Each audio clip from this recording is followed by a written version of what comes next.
என்னது பசங்களுக்கு அனுமதி இல்லையா? ஏலே மாப்பிள்ளை எடுறா அந்த கட்டையை. ஆமாங்க, பசங்களுக்கு பானிபூரி சாப்பிட இந்த கடையில் அனுமதி இல்லையா. பின்ன பசங்களுக்கு கோவம் வராதா? பானிபூரினா உங்கள் அப்பா விட்டு சொத்தா அப்படின்னு நம்ம பசங்களுக்கு கோவம் வர அளவுக்கு இந்த வடக்கன்ஸ் ஒருத்தர் அவரோட பானிபூரி கடையில் பாய்ஸ் நாட் அலோடுன்னு போர்டு வச்சுருக்காரு. ஏன்டா எங்களை இப்படி சோதிக்கிறீங்க? ஜோடியாக வந்து உங்ககிட்ட சாப்பிட்டா உங்களுக்கு தாண்டா வியாபாரம் அதிகமாகும்.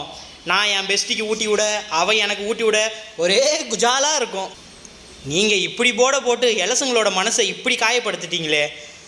ஆடா அதெல்லாம் இருக்கட்டும், பாய்ஸ் நாட் அலோடுன்னு போர்டு வச்சுருக்கே, அப்போ நீ என்னடா பண்ணுறாங்க? ஒருவேளை பானிபூரி கொடுக்கும்போது லேடி கெட்ட போட்டுப்பானோ?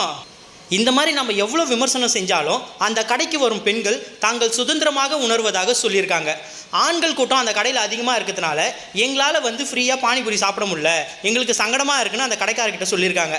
அதனால அந்த கடைக்காருக்கு ஐடியா வந்து இந்த மாதிரி போட போட்டிருக்காரு. அந்த கடைக்காரோட ஐடியாவுக்கு பாராட்டுகளை தெரிவிச்சுக்கிறோம். இருந்தாலும் அந்த பானிபூரி கடைக்காரனுக்கு இவ்வளவு இவ்வளவு இவ்வளவு குசும்பு ஆகாதுங்க.